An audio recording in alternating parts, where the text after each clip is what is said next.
le monde, c'est Nat, ravie de vous retrouver pour cette nouvelle guidance lunaire. Alors aujourd'hui nous allons parler du premier quartier dans le signe du Scorpion qui aura lieu le 7 août.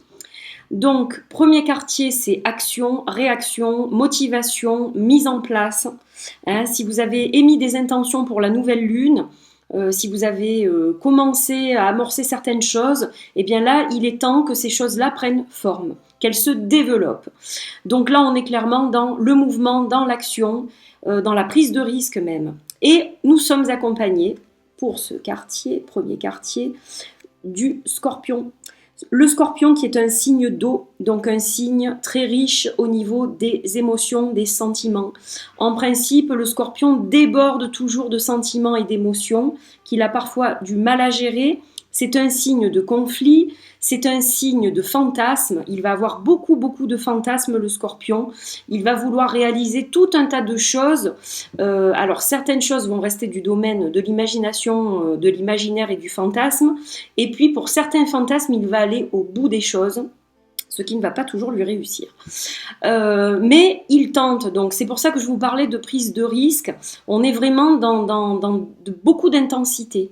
Ce premier quartier va être très intense en fait, accompagné de ce signe-là. Et donc tout ce que vous allez entreprendre va être intense. Les relations avec les autres également, tout va se faire avec beaucoup d'intensité.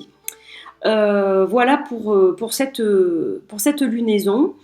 Donc c'est aussi placé sous le signe du divertissement, de pas se prendre la tête, d'aller vers des choses ludiques, vers l'amusement, vers le partage avec les autres, les fêtes, les rencontres, etc.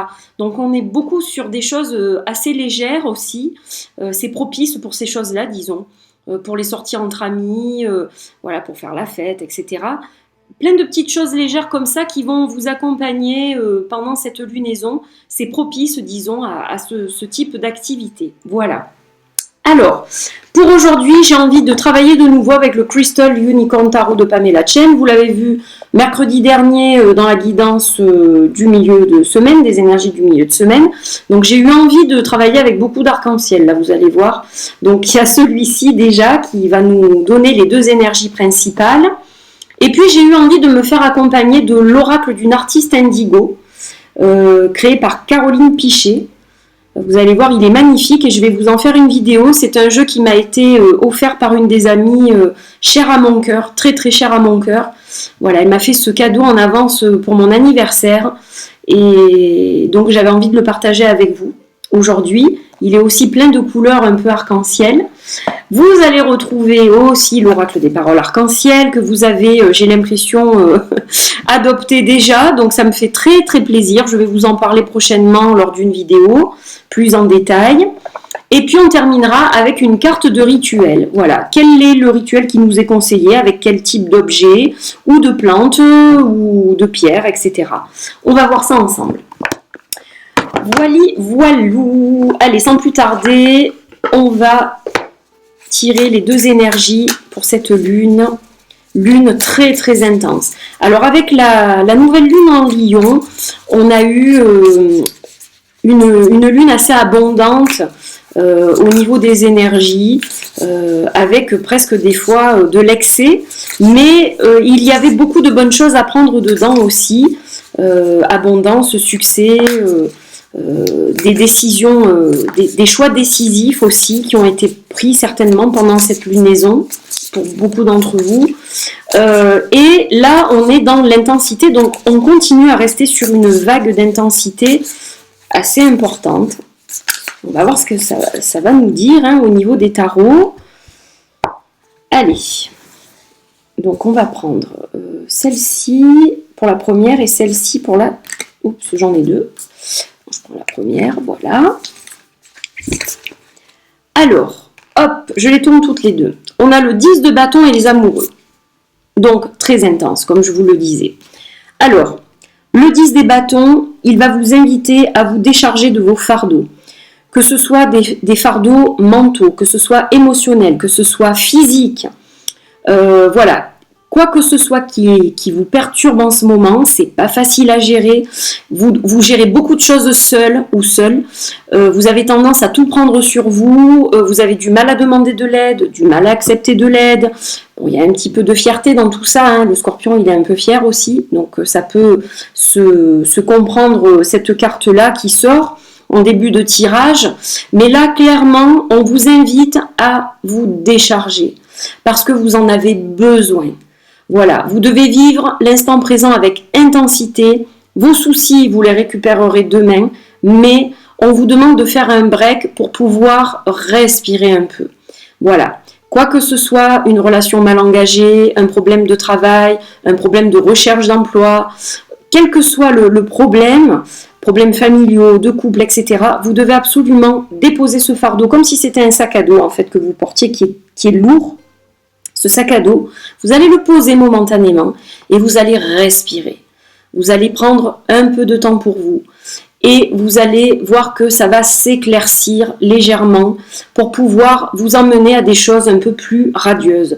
Alors la carte des amoureux, elle va parler d'un choix, je pense, dans ce tirage, d'un choix sur une relation, d'un choix par rapport au travail que vous occupez, d'un choix par rapport à une décision que vous devez prendre absolument, qui va être décisive pour vous certainement.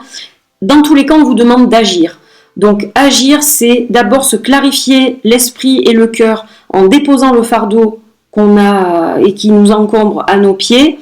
Et puis ensuite, on va avoir cette carte des amoureux qui nous parle d'un choix. On sera apte certainement à faire ce choix.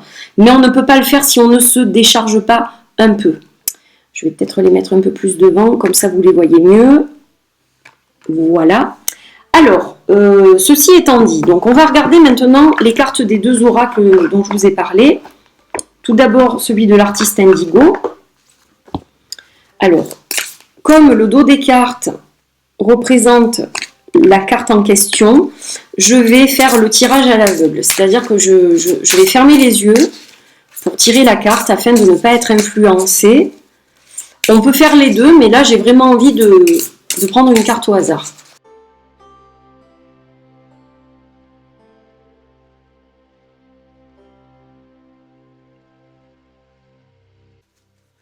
Alors cette carte, elle nous parle, regardez le dos comme il est magnifique.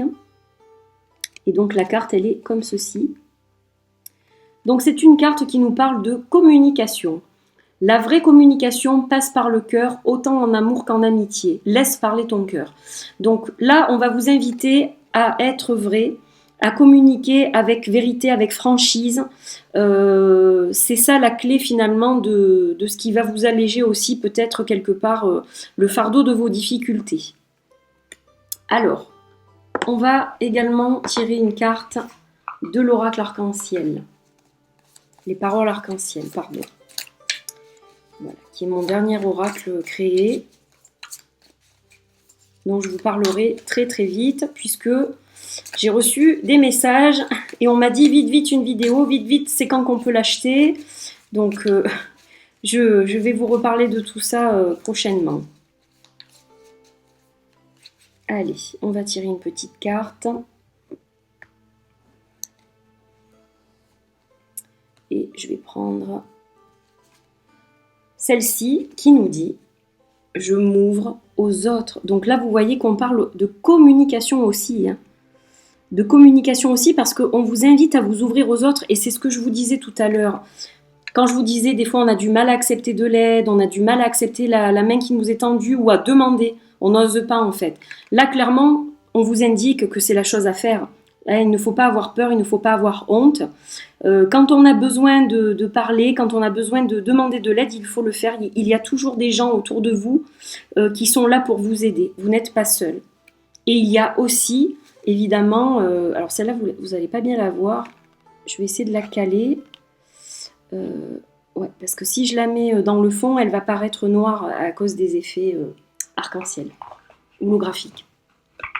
Donc, oui, vous avez aussi d'autres forces qui vous aident, évidemment, dans votre combat quotidien, si je peux dire ça comme ça.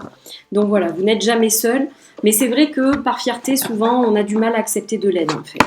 Donc là, il va falloir revoir certaines choses pour vous permettre d'avancer. Il ne faut pas hésiter à laisser votre fardeau ou ce qui vous préoccupe ou ce qui vous encombre quelques minutes, quelques secondes, le temps de respirer un peu pour pouvoir faire les bons choix et voir quelle route vous allez entreprendre. Est-ce que vous continuez dans la voie que vous avez commencée ou est-ce que vous bifurquez? Voilà, allez, là, la carte du rituel, c'est celle-ci.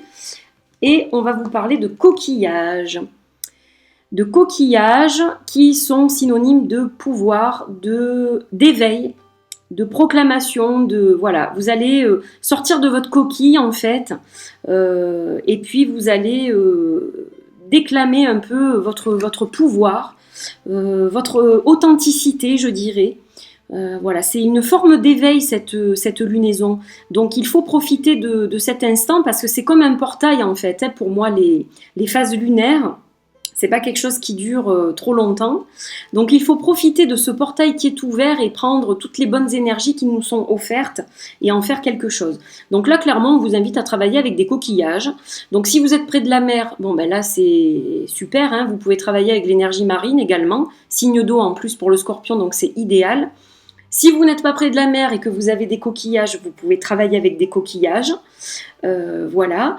Et puis, sinon, vous pouvez tout à fait travailler quand même avec l'énergie des coquillages en les dessinant, par exemple, en vous faisant des petites cartes, en dessinant des choses très simples. Vous pouvez tout à fait aussi travailler avec l'énergie des coquillages. Regardez, là, c'est un jeu qui vous permet de travailler vos rituels avec les cartes, par exemple. Donc voilà, tout est possible. Il suffit de le vouloir et d'avoir un peu d'imagination. Voilà. Donc j'espère que cette guidance vous a aiguillé, que ça vous a plu, que ça vous a donné quelques petits indices pour cette lune, ce premier quartier en scorpion. Et je vous retrouve prochainement pour la pleine lune. Voilà, je vous embrasse et je vous dis à très vite. Bye bye!